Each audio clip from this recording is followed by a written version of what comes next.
Good morning, good afternoon, and good evening, my dear lovable students.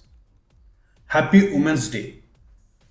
I hope you enjoyed the introduction consignment story between Tillu and Marcus. My dear students, if you are watching this video without first watching the introduction, please do so before proceeding with this video. In today's class, we will learn about the consignment process. Why we need to categorize expense as direct expenses and indirect expenses, recurring expenses or non-recurring expenses, and the different types of commission. The word consign means send. So our chapter is titled as consignment. In consignment, there are two parties, consigner, consignee. How many parties? Two parties, consigner, consignee.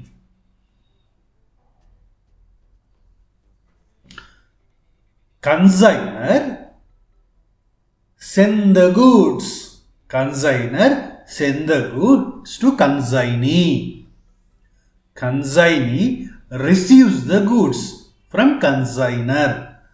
Consignee receives the goods from consigner. Who is the owner of the goods? Consigner is the owner of goods. Consignee sold goods on behalf of consigner. Consignee sold goods on behalf of consigner. The relationship between consigner and consignee is principal and agent. If you recall in our story, Tillu sent a pro forma invoice along with the goods. Pro forma invoice is a document created by the consigner, information about the goods sent, such as the description of the goods sent, the cost of the goods sent, the quantity of goods sent, and other details. Document prepared by Marcus is called account sales. A document that includes the details of the goods sold, the amounts received, the expenses incurred, and the commission charge, advance amount paid. In consignment, who will bear all risk and expenses? Consigner or consignee? Recall our example. Consigner bears all risk and expenses. Consignee will not bear any risk. Consignee will not bear any risk. So in general, we'll see when consignee will bear risk. Consignee will not bear risk. Consigner enjoys the profit. Who will enjoy the profit? Consigner will enjoy the profit. Consignee will not bear risk for his services, a fee charge known as commission. So this is called process of consignment. Consignment process. In consignment, there are two parties, consigner, consignee. Consigner send the goods to the consignee and consignee receives the goods. Here consigner is not selling the goods, is transferring the position of goods. So the relationship between consigner and consignee is principal and agent. At the time of sending the goods to the consignee, consigner will send pro forma invoice. A document prepared by consignee is called account sale. Who will bear all expense and risk? Consigner. Will consignee will bear any risk? No risk. Next one. Who will enjoy the profit? Consigner will enjoy the profit. So for services, a fee charged by consignee is known as commission. This process called consignment process. This chapter is very easy, Nana. If you are clear with your basics. Points to remember. Very important point, Nana. All expenses, whether paid by the consigner or the consignee, should borne by the consigner. If you remember our story, when Marcus says, "Na tana paisa live, I do not have enough money to buy your goods." Tulu says, "Double gurinchi tu fikar badakra. Don't worry, Marcus. I will cover all expenses and risk, and you will get a commission for your service." So, in consignment, all expenses and risk will be borne by the consignor. Despite the fact that all expenses are borne by the consignor, expenses in consignment must be divided into two categories. Must be divided into two categories: direct expenses and indirect expenses. Sir, just now, a few seconds back, you said that all expenses in the consignment should borne by the consignor only. Again, why we need to segregate the expenses into direct expenses and indirect expense, or recurring expense or non-recurring expenses? A question may arise in your mind. My dear students, according to AS2 inventory valuation, all costs incurred in bringing the inventory to its current location will be added to the inventory cost. When valuing stocks, we will not take into account indirect expenses. We will learn more about inventory valuation in depth in AS2. For time being, remember, for valuation of the stocks, we will not consider indirect expenses. That's why in consignment, we need to segregate the expense into direct expenses and indirect expenses. We are now learning how to differentiate between direct expenses and indirect expenses.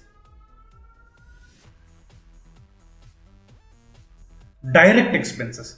Expenses incurred until the goods arrive at the consignee go down gate can be incurred by either the consignor or the consignee.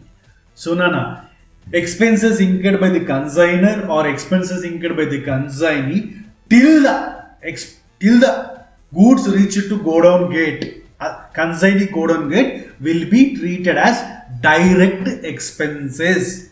What, Nana? Any expenses incurred by the consignor or consignee till the goods reach to consignee go down gate will be treated as direct expenses. Some students start mug-upping.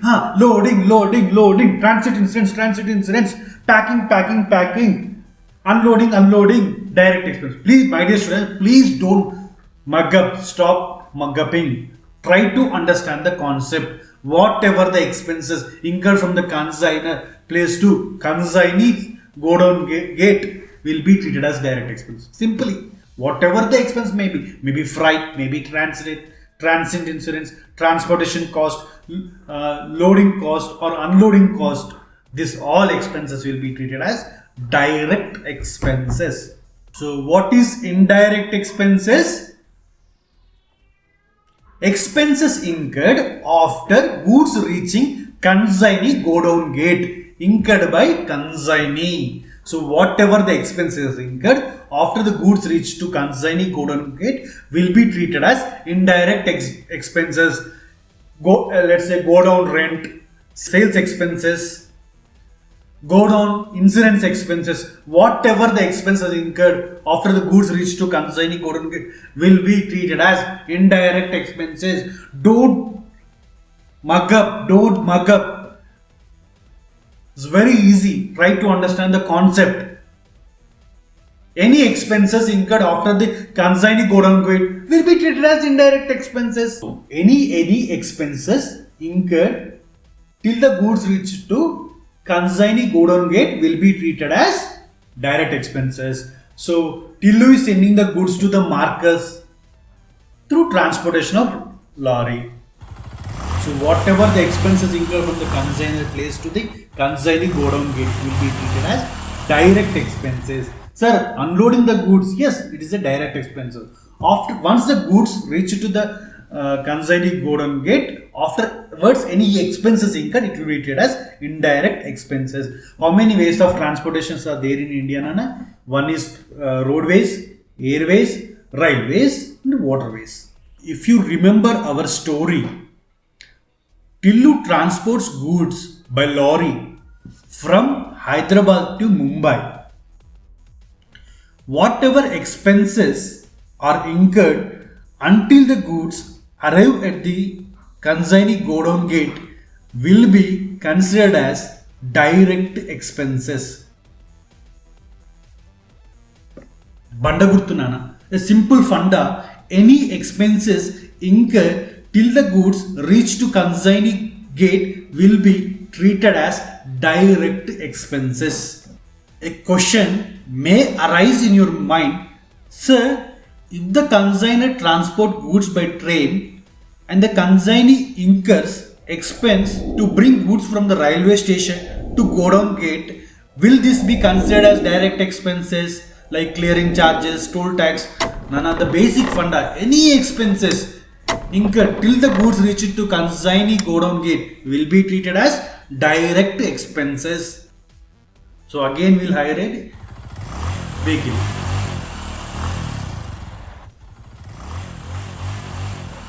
And don't ask me silly questions, Nana. Sir, whether right side of the gate or left side of the gate or in front of the gate.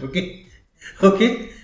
Expense analysis. One is computation of profit and other one is valuation of inventory. For computation of profit, we will consider both direct expenses and indirect expenses.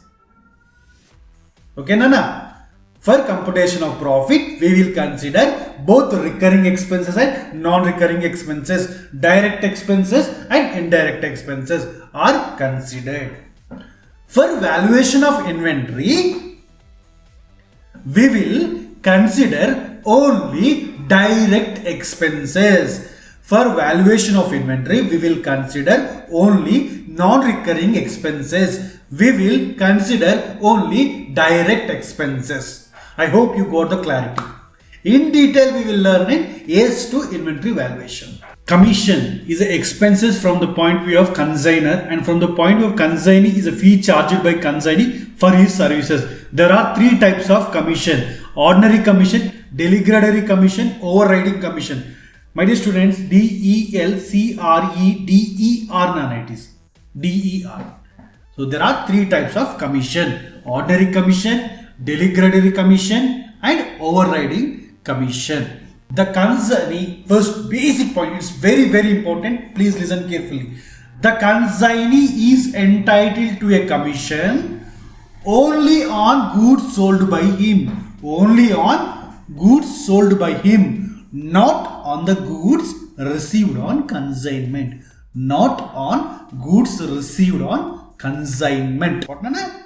Consignee is entitled to a commission only on goods sold by him, not on goods received on consignment. Ordinary commission usually paid as a fixed percentage. Let's say 5% on sales, 10% on sales, 2% on sale or 1% on sale, and otherwise or per unit basis, Nana, on goods sold by consignee. Let's say for 1 unit sold you will get 200 rupees. For 3 units sold you will get 600 rupees. Like del-creder commission, additional commission which is given by consignor to the consignee to bear the bad debts loss. Generally, who will bear the loss? Consignor will bear the loss. But whenever del-creder commission is given to the consignee will bear the bad debts loss. When the consignee must put extra efforts in introducing a new product to the market, the consignor will provide additional commission in addition to the normal commission. Or if consignee sells consignment goods at a higher price than what is suggested by consignor, overriding commission is given. I hope you find this video helpful. Give this video a thumbs up if you like it. Thank you for watching. See you in the next